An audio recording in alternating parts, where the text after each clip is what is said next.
तो last episode में हम लोगों ने देखा था कि जियांग रेजिडेंस में एक सोर्ड मास्टर आता है जो कि जियांग जून से कहता है कि तुम लोग वो सोर्ड नहीं बना सकते, इसलिए बेहतर यही है कि वो सोर्ड मेथड तुम हमारे हवाले कर दो।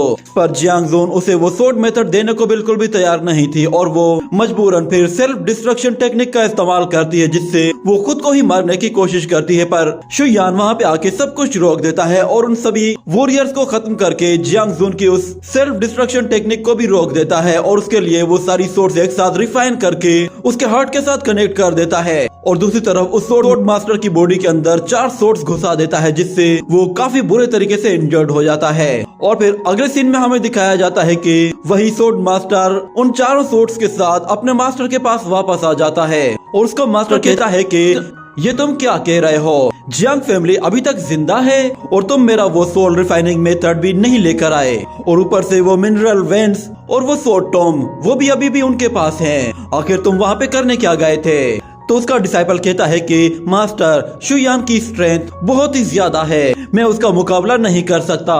उसने ये सारी सोर्ड्स ऐसी जगह में घुसाई है ताकि मैं कुछ देर तक सरवाइव कर सकूं। और फिर वहाँ पे मौजूद एक और बंदा कहता है कि लॉर्ड शुआनजू, उन लोगों ने ये हरकत करके हमारे मुंह पर एक जोरदार थप्पड़ मारा है, आप मुझे सिर्फ ऑर्डर दीजिए, मैं वहाँ पे जाके उन सब का काम तमाम कर दूंगा।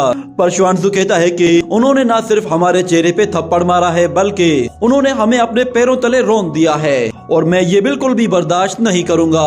और दूसरी तरफ वो डिसाइपल कहता है कि मास्टर केंजू, आप मुझे ये सोर्ड्स निकालने दीजिए, मैं आपकी हेल्प करता हूँ। वो जैसे ही उन सोर्ड्स को निकालने के लिए उनके पास जाता है तो अचानक से लॉर्ड शुआनजू को कुछ फील होता है। उन सोर्ड्स के ऊपर शुयान की एनर्जी होती है, जिस पर लॉर्ड उसे कहता है कि उन सोर्ड्स को मत निकालना। ये कहने की देर थी कि उन सोर्ड्स की एनर्जी एक्टिवेट हो जाती है और हम देखते हैं कि वो सोर्ड्स लॉर्ड केंजू को वहीं पे ही खत्म कर देती हैं और तेजी से लॉर्ड शुआनजू की तरफ आगे बढ़ती हैं। तो लॉर्ड शुआनजू अपने सामने एक बैरियर बना लेता है, मगर वो सोर्ड्स बैरियर को भी तोड़कर अंदर घुसने लगती है, जिस पर लॉर्ड शुआनजू अपना पूरा जोर लगाकर उसे रोकने की कोशिश कर रहा होता है। और वो कहता है कि इन सोर्ड्स के अंदर एक स्पिरिचुअल पावर है जो कि बहुत ही ज्यादा स्ट्रॉन्ग है। वो सोर्ड आहिस्ता आहिस्ता उसकी बॉडी के बिल्कुल करीब जा रही होती है। इतने में अचानक लॉर्ड शुआनजू उस सोर्ड को ही वहाँ पे डिस्ट्रॉय कर देता है, जिससे वो उससे अपनी जान छुड़ा लेता है और कहता है कि ये सोर्ड तो बहुत ही ज्यादा शार्प और बहुत ही ज्यादा स्ट्रॉन्ग है। इसके पीछे जो एनर्जी थी वो इतनी ज्यादा पावरफुल थी कि मैं तो उसे बहुत ही मुश्किल से होल्ड कर पा रहा था।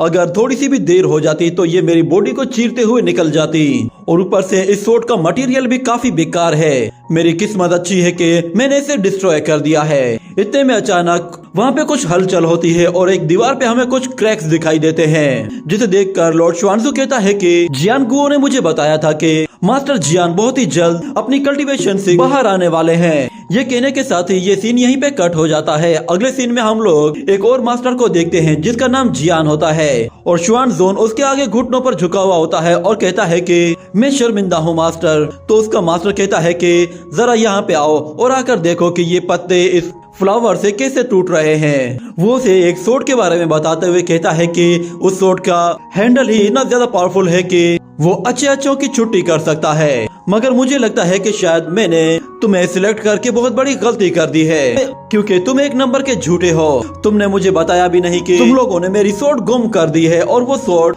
अब इस दुनिया में मौजूद नहीं है।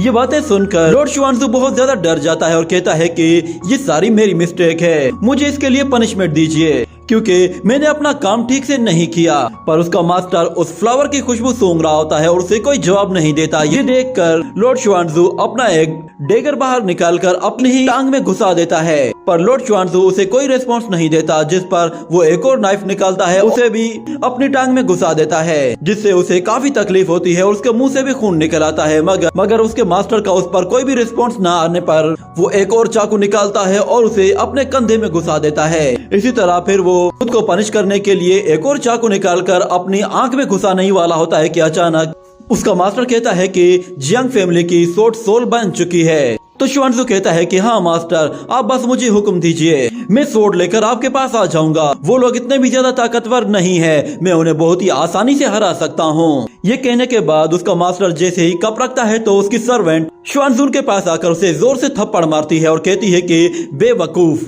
क्या तुम्हें अब भी मास्टर के गुस्से से डर नहीं लग रहा? मास्टर ने लास्ट टाइम 8 मेरिडियन कल्टीवेटर्स को न्यू सोर्ड के साथ चैलेंज किया था और तुम्हें क्या लगता है कि मास्टर अगर एक डिवाइन सोर्ड के साथ वहां पर जाएंगे तो क्या वो सोर्ड मास्टर कहलाएंगे।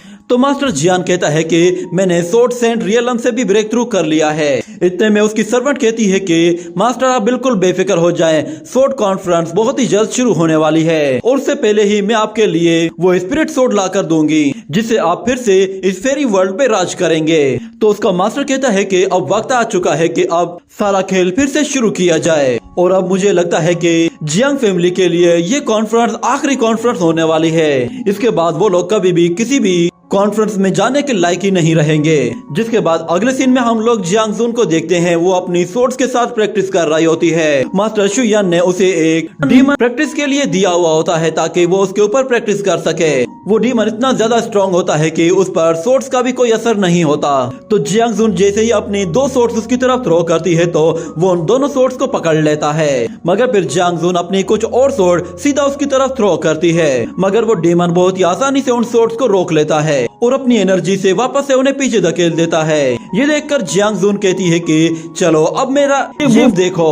और इस तरफ सानियान कह रही होती है कि मास्टर ये लड़की 8 के 8 सोर्ड्स को एक साथ कंट्रोल कर रही है, मैंने आज तक इस तरह की सोर्डमैनशिप नहीं देखी। मगर दूसरी तरफ याया कहता है कि पिछले कुछ दिनों से मास्टर की गाइडेंस में यह लड़की प्रैक्टिस कर रही है, तो ऐसा हो ही नहीं सकता कि ये लड़की इन सोर्ड्स को कंट्रोल न कर पाए। ये कुछ ही दिनों में बहुत ही तेजी के साथ ग्रो करती जा रही है। और दूसरी तरफ हम देखते हैं कि जियांग जुन अपनी सोर्ड्स की मदद से उस डीमन को काटने की कोशिश कर रही होती है और उसकी सोर्ड्स उसके चारों तरफ गोल गोल घूम रही थी, पर उस डीमन पर उसका जरा भी असर नहीं हो रहा था। ये देखकर जियांग जुन अपनी सोर्ड पावर को और भी ज्यादा बढ़ाने के लिए अपनी सोर्ड्स को एक जगह इकट्ठा करना शुरू कर देती है ताकि वो उन सब की पावर को एक जगह कंबाइन करके उससे एक फाइनल अटैक कर सके।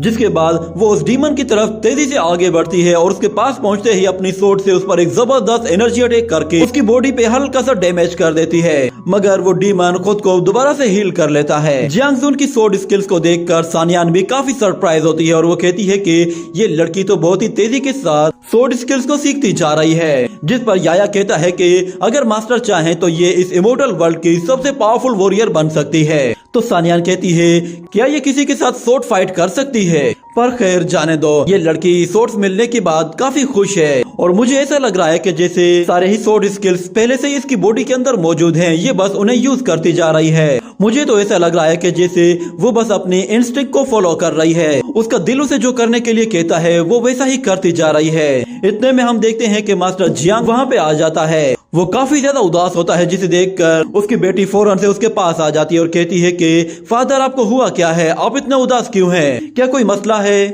तो उसका फादर कहता है कि सोर्ड कॉन्फ्रेंस बहुत ही जल्दी शुरू होने वाली है और क्योंकि मैं एक सोर्ड स्मिथ हूँ तो इसलिए मुझे वहाँ हर हाल में जाना होगा। पर जब से हम लोगों ने वो सोर्ड्स रिफाइन की हैं, तब से मुझे ऐसा फील हो रहा है कि हमें ये सोर्ड कॉन्फ्रेंस में नहीं लेकर जानी चाहिए और मेरे पास कोई ऐसी सोर्ड है ही नहीं कि जो मैं उस कॉन्फ्रेंस में लेकर जा सकूं। तो जियांग जुन कहती है कि अगर आप कहेंगे तो मैं अपनी सोर्ड्स लेकर वहाँ पे जाऊंगी, पर उसका फादर उसे इसके लिए मना कर देता है और कहता है कि हमारे पास और भी बहुत सारी ब्रोकन सोर्ड्स मौजूद हैं और मैं तुमसे उनके बारे में ही बात करना चाहता हूँ। ये कहने की देर थी कि शुयान अपना कप रखता है और हम देखते हैं कि एक सोर्ड जोर से आके जमीन पे हिट करती है। तो वहाँ पे मास्टर जियांग फौरन से उस सोर्ड के पास आ जाता है और देखता है कि ये सोर्ड तो बाहर से जितनी ज्यादा सॉफ्ट नजर आ रही है, अंदर से उतनी ही ज्यादा हार्ड है और ऐसा लग रहा है कि जैसे ये किसी रेयर स्टोन से बनाई गई है, जब तो इसकी क्वालिटी इतनी ज्यादा शानदार है। ऐसा लग रहा है कि जैसे इसे किसी बहुत ही अच्छी फायर फ्लेम्स के साथ रिफाइन किया गया है,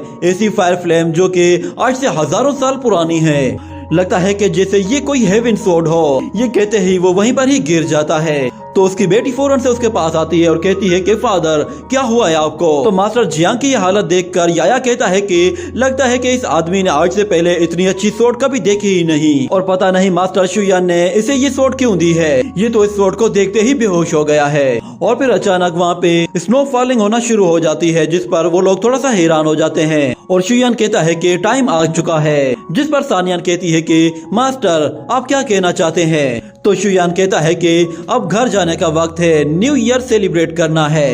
ये कहने के साथ ही ये एपिसोड यहीं पर ही खत्म हो जाता है।